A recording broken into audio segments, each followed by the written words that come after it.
My name is Aleesa Alexander, and I'm the Assistant Curator of American Art at the Cantor Art Center at Stanford University. And today we're going to be talking about a selection of American portraits from the Cantor's collection. Now, the desire to represent a likeness of oneself or others visually is an old and common one.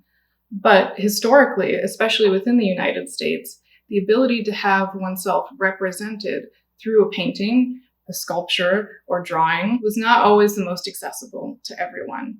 Now, narrowly defined, a portrait is an art object that seeks to capture the likeness of the sitter. But as I'll demonstrate, they can do much more than that. In thinking about the history of portraiture in the United States, during the colonial period, it was really only the elites who had access to artists who were able to create such artworks for them. And usually these artists were based in Europe. When we move into the 19th century, the advent of the self-taught itinerant painter, along with the rise of photography, led for greater accessibility for a larger demographic of Americans to be able to have themselves rendered visually. When we move into the 20th century, we see modern artists challenge conventions of the genre and also seek to represent a broader swath of American culture and people. Throughout looking at these images that I have selected, I will begin by asking a question about the image in front of us. And I want us to think about a number of questions, such as how can portraits reveal to us the social and cultural histories of the United States? And how have contemporary artists expanded the possibilities of portraiture? Now, the first image we're going to look at is a portrait by the itinerant painter C.R. Parker, who spent a large portion of his career traveling throughout the South. Though we don't have a date on this painting, we know that he was active from the 1820s through the 1840s. Itinerant painters were artists who, in lieu of setting up shop or a studio in one space or one town, moved around to different towns so they could serve a broader clientele.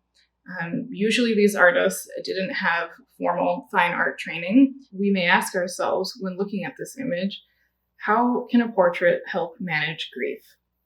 A significant portion of itinerant painters' business was often the creation of posthumous or postmortem paintings. Posthumous or postmortem painting is one that is done after the sitter has died. Usually, in the case that we're going to be looking at today, it is often of children. Now, this may seem macabre to us or a bit grim to have a portrait done of a child who has recently passed away, but we must remember that sometimes this is the only image that will ever get created of a child who left the family too soon. In this painting, on the child's necklace, we can see a cameo pendant, and within that cameo pendant, we see a figure mourning at an urn, which is just one symbol of many in this portrait that leads one to believe that this is indeed a posthumous portrait of this child. The next painting we're going to look at is a very important one for the Cantor's collection because it is of a young Leland Stanford Jr. This painting, which was done by Gustave Claude Etienne Courtois, was likely done after Leland's death. So in that sense, there is a relationship between it and the Parker portrait, as they are both mourning portraits or portraits created as kind of memorials to the sitters. Now, when you look at the two of them, you can see the dramatic stylistic differences between them. The Parker portrait has flattened forms. It's almost abstracted to a certain extent. Rather simplistic, one could say. It does not have the same range of depth as the Courtois portrait. Courtois portrait has a higher degree of naturalism than the Parker portrait. And this is the difference between a itinerant painter's style and between a more academically trained painter's style. Leland Stanford Jr. died on March 13th, 1884 in Florence from typhoid. And of course, it is an important painting because it is after Leland Jr., for which the Cantor was initially named, and of course, Stanford University. So in looking at this portrait, we might ask ourselves, what did the Stanfords want us to know about little Leland? And I think the indicators here are not only in his dress and in his gesture, the sort of wistful look in his eyes as he gazes off to the side of the painting, but you can see that he's leaning on maps, documents, he's at a desk.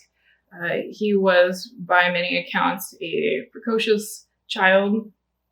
He died at the age of 15.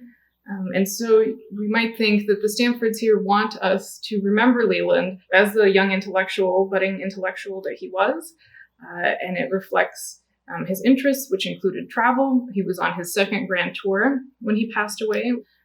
So by looking carefully at the many components of a portrait outside of the sitter's likeness, there's a lot that we can often discover, because portrait paintings are often carefully curated and staged, as this one is. What is the value of an unfinished painting? Is a question we might ask ourselves when looking at Thomas Eakins' paintings of Professor William D. Marks. Eakins was one of the most sought-after painters of his day, and he was known for his portraits and his painterly realist style.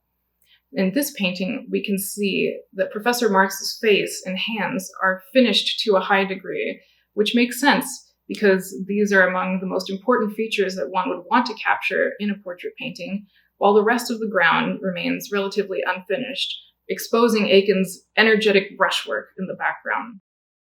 The finished version of this painting is at the Cantor Art Museum at Washington University in St. Louis, but I think that there's so much to be learned from an unfinished painting because it reveals to you the artist's process and thinking, as this one does here. It gives you a view that you don't see when you're looking at a finished painting. One of the highlights of the American collection at the Cantor is John Singer Sargent's painting of Sally Fairchild. Now, John Singer Sargent did multiple paintings of her, which might we want to ask, what is the purpose of creating multiple paintings of one person? Over the course of his long career, John Singer Sargent painted a number of members of high society, including President Theodore Roosevelt, the arts advocate Isabella Stewart Gardner, and the English author Henry James. To have one's portrait painted by Sargent was a big deal, and so to have multiple portraits painted by Sargent was an even bigger deal. But I think that this demonstrates the interesting relationship between the artist and the sitter, which was one of mutual admiration and fascination in this case. The Fairchilds were a prominent New England family in the late 19th century, and Sally Fairchild was actually one of the first women who was able to attend lectures at Harvard. We're now going to make quite the stylistic leap from John Singer Sargent to Florine Stettheimer in her portrait of Olin Howland from 1932. Florine Stettheimer was a powerhouse of a figure in the early 20th century in New York. She held salons, she was friends with all the prominent artists working in New York City at the time, she was an artist herself, and a theater designer. This painting is representative of Stettheimer's desire to capture members of her community. Howland was far from the only portrait that Stettheimer painted of a friend.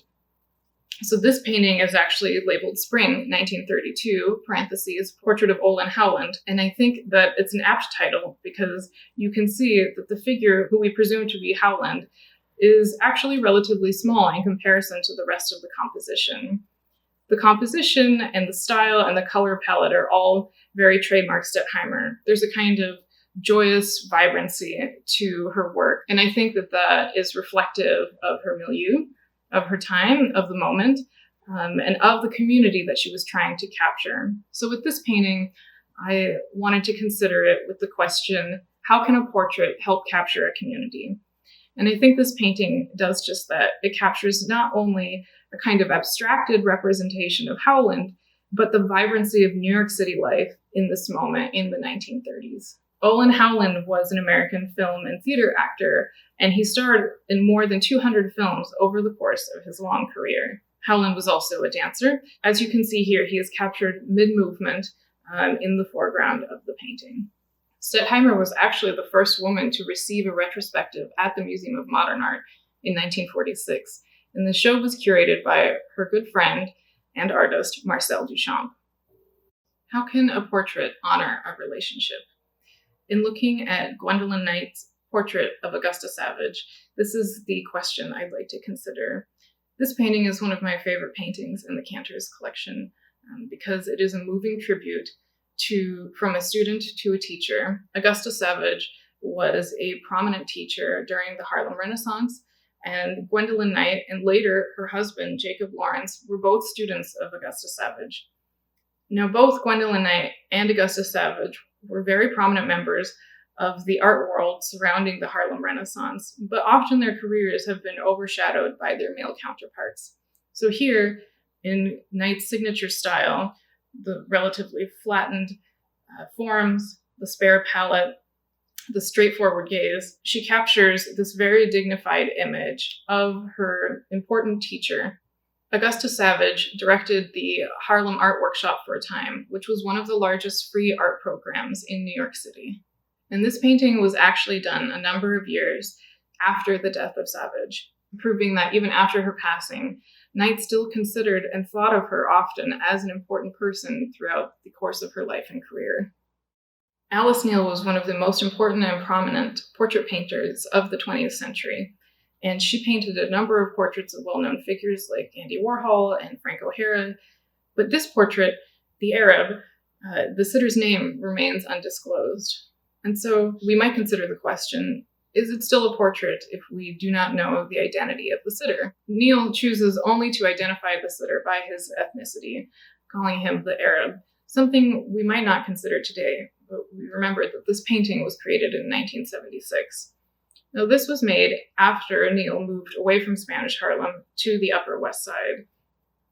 And despite the fact that she did do so many prominent portraits of more public figures, Neel was very committed to representing the everyday person, to people whose representations were long absent from the history of American portraiture. A large part of Neel's focus throughout her career was creating representations of women, people of color, and children, whose images have long been absent from the history of American art. Even though the sitter's name is undisclosed, we can learn a lot just by looking at the details that Neel has chosen to capture. We look at the way that he's sitting, the gesture, his expression, and his clothes, which are captured with such vibrancy. So even though we might not know who he is, there's a lot of information being communicated through various aspects of this portrait. Roger Shimomura's portrait, Lush Life No. 2, is one of the most fascinating paintings in the Cantor's collection. Upon first looking at it, we're taken with the bold color palette and Shimomura's trademark pop art style. The painting is a field of pink and red and purple with a nicely dressed Asian woman standing in the foreground.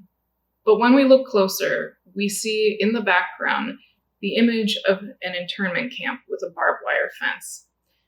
So what Shimomura has done here is created an imagined portrait of life marked by Japanese internment. The unnamed woman, who serves as a stand-in for the thousands of Japanese American men and women who were interned after the bombing of Pearl Harbor, is dressed in elevated clothing that is probably not representative of what folks would wear inside the internment camps.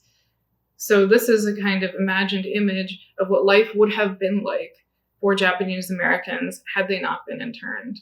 And Shimomura has direct experience with this because him and his family were both interned in Idaho following Pearl Harbor. So with this image, we might ask, how can a portrait speak to historical tragedy?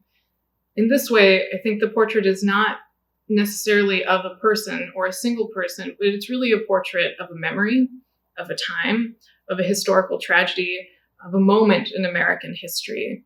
It speaks to what could have been for Japanese Americans. Now, the artist Titus Kaphar is very interested in confronting the history of representation within the United States and how representations of Black people have been systematically erased or not created altogether. This painting belongs to a series of paintings that Kaphar calls his tar portraits, where he imagines enslaved sitters in the traditional conventions of American portraiture, a conceptual tactic that he calls visual reparation. What Kaphar has done here is employed the style of old master paintings to try to create an imagined image of an enslaved woman. But since, of course, so many of the identities of enslaved peoples cannot be fully known or fleshed out, Kaphar has chosen instead to represent her face and her hands with black tar, but placed her in dress that is elevated above her lived status. So this is not dress that she would have worn during her lifetime. But by doing so, by representing her this way, he posthumously frees her from being forever represented as a slave. In the background, you can see water we presume, the ocean, which could be an allusion to the transatlantic slave trade. And she rests her hand on a book. Could this be Jefferson's farm book, or is it simply a representation of the literacy which she was denied throughout the course of her life? This powerful painting is a way of representing the unrepresentable, a method of amending history to create images that were long absent